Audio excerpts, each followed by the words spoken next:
আসসালামু আলাইকুম এভরিওয়ান। আজকে জুমার দিন, অফ ডে। বিকেলবেলা নোমান ভাইয়ের সাথে ঘুরতে বেরিয়ে পড়লাম।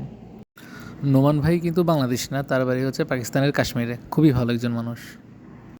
বের হওয়ার পর নোমান ভাই বললো গাড়ির মোবিল চেঞ্জ করতে হবে। আমি বললাম ঠিক আছে। এই গ্যারেজটির সাথে আমাদের কোম্পানির মান্থলি একটি এগ্রিমেন্ট করা আছে। আমাদের গাড়ির যত রকম সমস্যা, মোবিল চেঞ্জ, অন্যান্য কাজ এই গ্যারেজই করা হয়।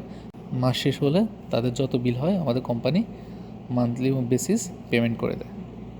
মোবিল চেঞ্জ করার পর বেরিয়ে পড়লাম ঘোরার উদ্দেশ্যে। চলুন আজকে আপনাদেরকে বিকালে সৌদি আরবটি দেখাই।